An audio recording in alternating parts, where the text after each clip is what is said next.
All right, we're going to go ahead and get started. Good afternoon, everyone. Thank you so much for braving this cold November afternoon to be with us. This is an important and timely event to call on the EPA to finalize a stringent Phase 3 heavy-duty vehicle rule. My name is Trisha Dello Iacono. I'm the head of policy with CalSTART. We are a clean technology consortium working with hundreds of businesses and governments, both nationally and internationally, to advance clean transportation solutions. It is my honor and my privilege to introduce someone who has consistently been a champion for climate and the industry. He knows that meeting climate goals is not a zero-sum game, that if we take the right steps in the right way, we will win.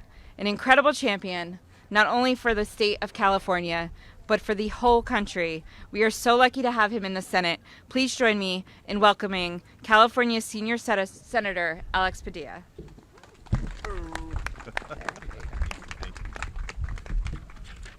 Well, good afternoon, everybody.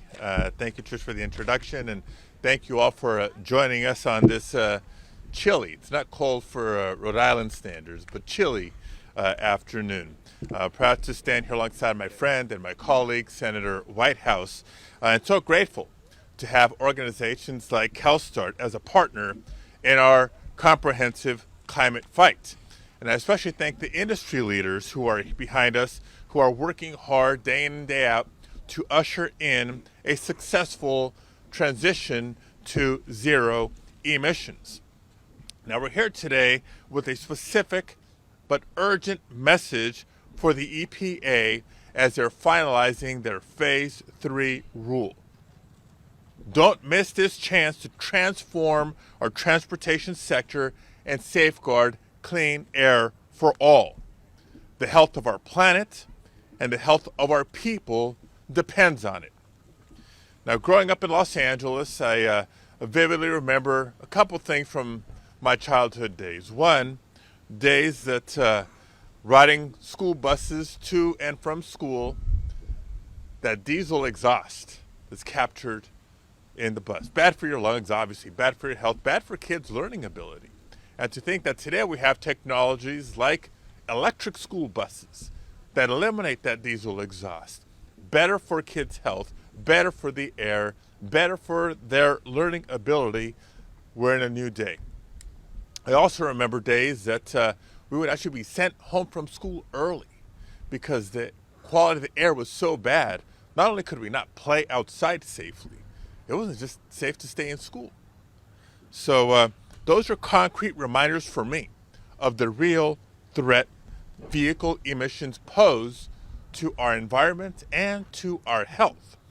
And when you take a step back and examine that pollution, you realize that despite only 10% of the vehicles on the road being heavy-duty vehicles, but they produce over a quarter of the transportation sector's greenhouse gas emissions and over half of all particulate matters. This has to be a priority area for the EPA and for all of us. It's the same freight trucks and buses that are contributing to the catastrophic climate events that we've seen in recent years that are devastating our communities daily through pollution and preventing today's kids from playing outside. At the same time, diesel trucks also pose a disproportionate threat to communities of color, Black and brown communities who are more likely to reside near highways and high pollution areas and to develop asthma and other illnesses as a result. So we have an obligation, not just an opportunity, but an obligation to stand up for them. So yes, as the EPA is working to finalize its Phase 3 rule, let's face it, we cannot meet our comprehensive climate goals without a strong EPA rule regulating heavy-duty vehicle emissions and driving the commercial market forward. That's why this fall I was proud to lead a bicameral coalition of 81 lawmakers urging the EPA to finalize the strongest possible greenhouse gas emission standards for heavy-duty vehicles. 81 members of Congress in agreement. And I know it can be done because I'm proud to represent California, and California has given us the roadmap. Earlier this year, California leaders brought truck and engine manufacturers to the table and reached a historic agreement to achieve a 100% zero-emission heavy-duty vehicle sales by the year 2036. Yes, an agreement with industry. Manufacturers came to the table because they know that it's good for communities and it's good for business. They know that it's good for emissions reduction and it's good for jobs. And it can make our nation's zero-emission vehicle industry the envy of the world. Now let me conclude by saying two last things. First of all, we're going into COP28 with only a proposed rule that must be strengthened and finalized if we are to live up to our global commitments. And finally, in order to cut down on daily pollution, to build up our zero-emission vehicle industry, to continue to lead on the global stage, and to improve the health of countless communities, we need EPA Administrator Regan to meet his Hamilton moment. Don't throw away your shot. Thank you.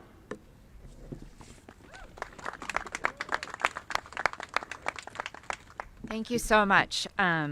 Just a glimmer of why we're here today and how important this rule and this opportunity is for this administration. Now I'd like to introduce a relentless climate champion, chair of the Senate Budget Committee, and an EPW committee member. I don't think he needs much more of an introduction, Senator Whitehouse. Thank you, Tricia. Let me start by thanking California's Senator Alex Padilla for his leadership, and California's CalSTART and Tricia Dell'Iacono for their California leadership, and California's long leadership in addressing vehicle emissions. Rhode Island is one of the many states that tags along behind the California emission standards, and we're very proud to be a part of that group, but I begin with appreciation for California.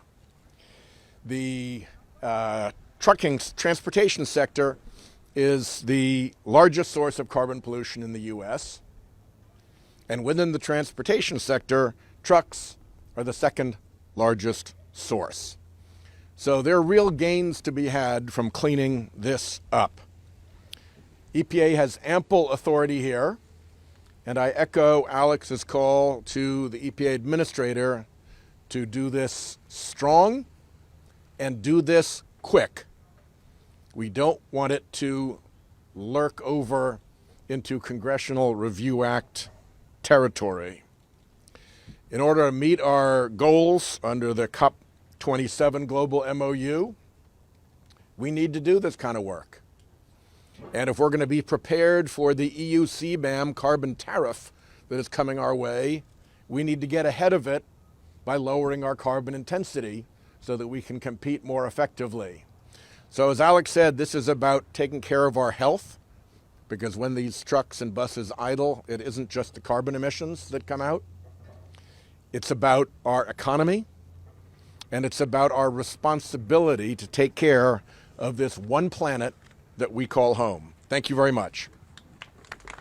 Thank you, Senators.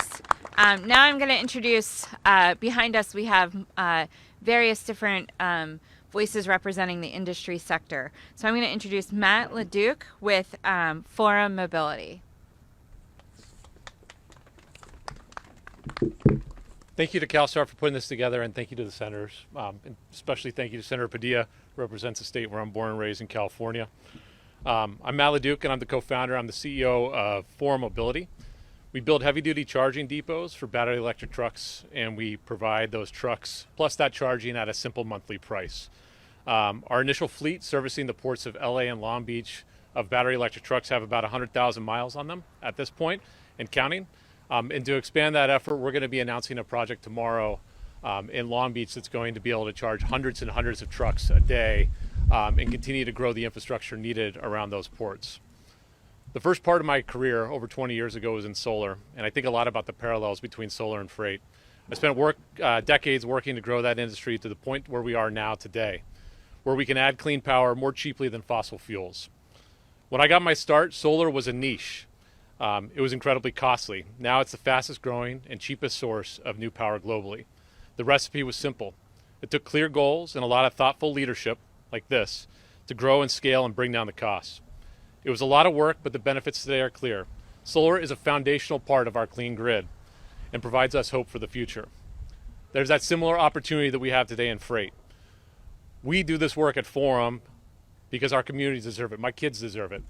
Our children of the community deserve this, and we deserve a cleaner future. Communities around the ports and major warehouses often have double the cancer risk and asthma rates, as Senator Padilla referenced. LAist wrote an article that there is a 98% higher likelihood of contracting cancer if you live in Wilmington, California, which is the community directly adjacent to the ports of LA and Long Beach. That's not acceptable, and that needs to change. And clear goals like this are key to that. I want to also say, but at the same time, we need to make sure that we don't leave people out of this transition. In the case of the California ports, there's over 30,000 truckers that serve those ports every single day. 80% of those truckers are small fleets, with a lot of them being independent operators. We need to ensure that the people making this transition have the support to make a good living driving clean trucks. What we have is a generational transition ahead of us. It's going to take a lot of resources, and we need to continue to support to build out that charging infrastructure. We need to continue to scale to bring down the cost of vehicles, and we need to ensure that those who take the first step in zero emission freight are able to do so competitively. We define success at Forum as not only a cleaner community, but also at the lower cost per mile that we know that this can do for our truckers and our customers. Done right, both those goals are within reach. Clear goals are an important step, and I look forward to working with government partners to deliver the cleaner future our communities and my kids and all of our children deserve. Thank you. Thank you so much, Matt and Forum Mobility, for your support of this rule. Next, I'm going to introduce Nicholas Runge with In Charge. Excuse me.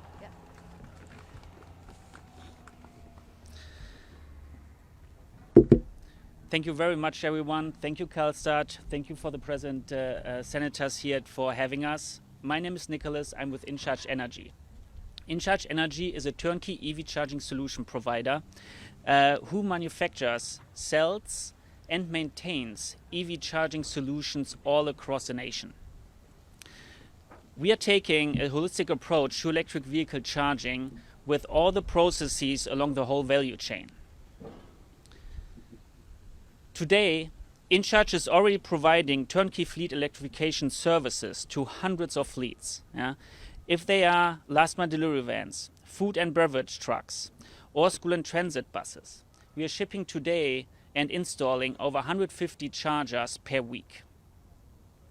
We are doing this with putting a lot of efforts into that, applying all of the needed rules and regulations that are out there across the United States to our installs. Yeah, that starts with the products, the hardware and the software products, the service and maintenance activities, as well as also the different regulations around the installations. We at In Charge think that a national rule is important because it provides market certainty. If there is a rule that provides a potential for nationwide sales and service, then products can be developed in the right quantities and qualities in order to support national fleet electrification. A national rule would also ease the economy of scale. More EVs and infrastructure are needed for the national program to support the clean air efforts that we are all putting in here. And with rules, or with a rule that count in all 50 states, there will be better pricing due to cost reductions for all vehicles and chargers. Furthermore, regulative actions can bring clarity to our ever-evolving industry and help avoiding island solutions. This would provide a greater and more accessible ecosystem for all market participants, meaning it would help mature an ecosystem today that is today more the Wild Wild West. Thank you very much for having me, and thank you very much for your support on this.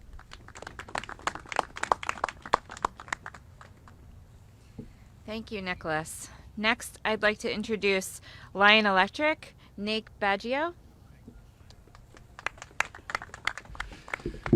Thank you for having me here today, Tricia, and thank you, Senator Whitehouse and Padilla, for your support of this very important rule. I'm not just here today to talk to you as a manufacturer, but also a fleet manager that has had to work for decades through these corridors that everybody is referencing. Trucks coming from the Port of Long Beach through communities like Linwood, Compton, Southgate, have an inordinate amount of pollution dropped on those communities, those families, those schools. This EPA rule will help correct that. I also live in the San Fernando Valley in Los Angeles, which also has heavy trucking corridors. Lion Electric is a manufacturer of medium and heavy duty trucks, exactly what we're talking about today. We just opened a factory here in the United States in Joliet, Illinois, that can manufacture, thank you, that at scale will manufacture 20,000 of these vehicles a year. We are ready now. American manufacturing is primed and ready to support this rule. We are already delivering heavy-duty vehicles and even supporting the Clean School Bus program referenced by Senator Padilla. And we're not just delivering in California, we are delivering in South Dakota, Louisiana, Oklahoma, Georgia, all over the United States of America. This is happening now. Each one of these vehicles, for every mile on the road, each one of these diesel vehicles for every mile on the road puts almost 4 pounds of carbon emission into the air every time it moves. There's a better way. There's a cleaner way to do this, and we can do it now. Time is running out. It is not too late. So I urge Administrator Regan to pass this rule. We're ready to get to work and clean up our roads. Thank you so much, Nate. Next, I'm going to introduce Sam Versalati with Terawatt.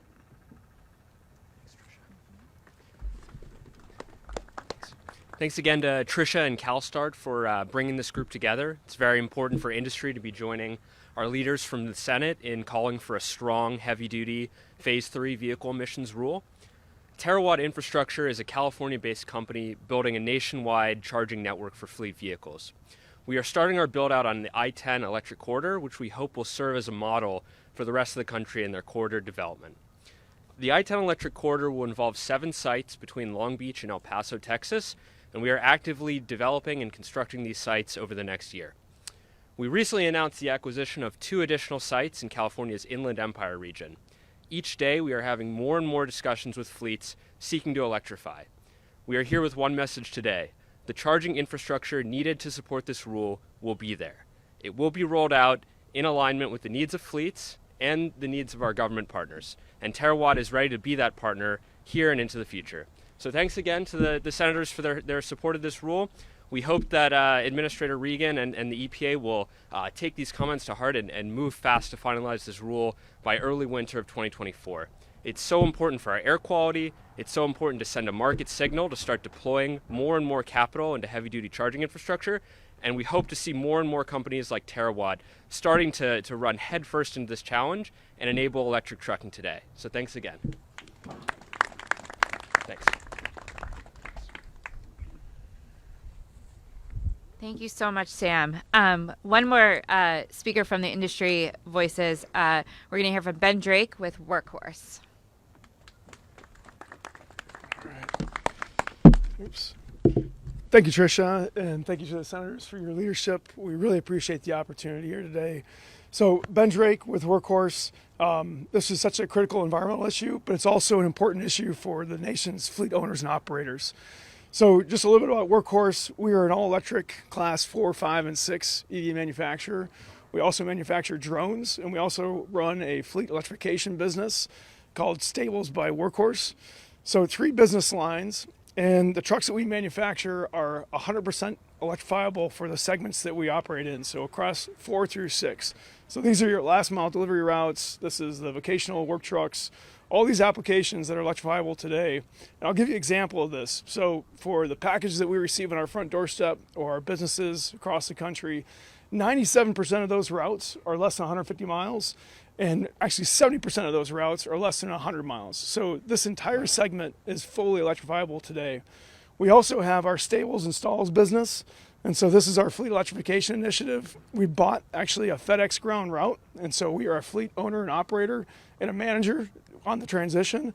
And we're already seeing year over year, we're seeing maintenance and fueling savings costs of north of 60%. So the only way that we can transition this business model to small businesses and fleet owners and operators is for the EPA to adopt an advanced clean truck standard that can really hit home on enabling these transitions for the small businesses. So really appreciate the opportunity today, and just want to leave with one last comment that this is, there's a lot of moonshot policies out there, but I can tell you this is not one of them. This entire segment, class 4 through 6, is 100% electrifiable today. So we call on the EPA to take action swiftly, and we thank again for your time and your leadership. Thank you all. All right, just a few more comments, and then you guys can all get back to your warm offices. Thank you so much to everyone for being here, and a special thank you to the senators for their leadership. Without them, I think, our climate goals would be further in reach than they actually are. As I noted, I'm the head of policy for CalStart. We represent hundreds of companies, from technology firms to transit operators, and from vehicle manufacturers to research institutions. Our members include companies that are very invested in the outcome of this rulemaking: medium and heavy-duty truck manufacturers, truck charging infrastructure, and utilities. As you heard today, these companies are paying very close attention right now and working with us to ensure that the Biden administration issues a strong rule that works for their bottom lines. We all know that medium and heavy-duty trucks are both the economic backbone of this nation's economy, and the data tells us that they also emit the greatest amount of pollution into the atmosphere of all the vehicles on the road. So it is critical that we get this right for the industry, for the planet, and for our children.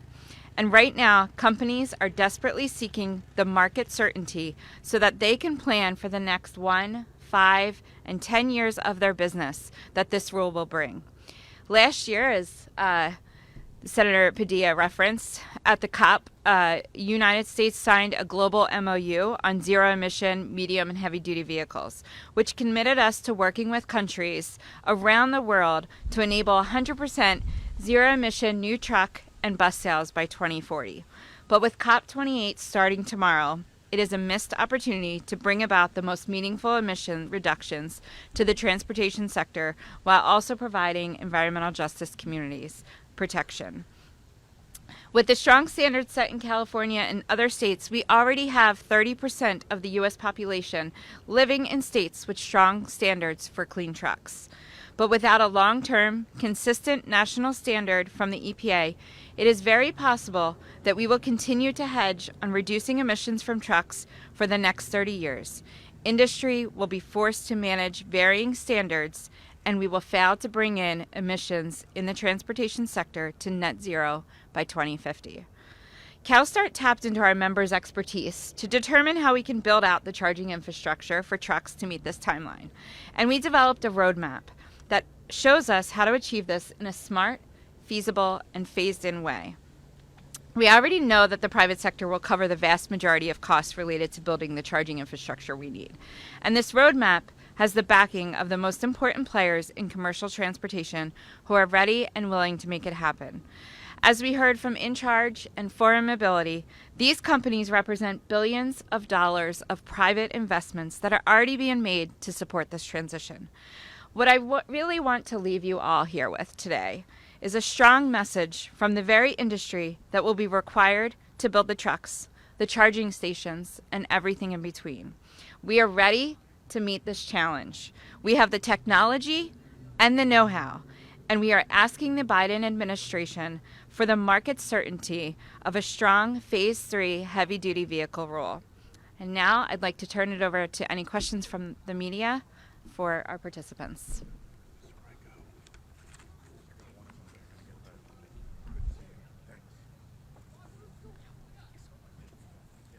Okay. Thank you, everyone. Have a great day.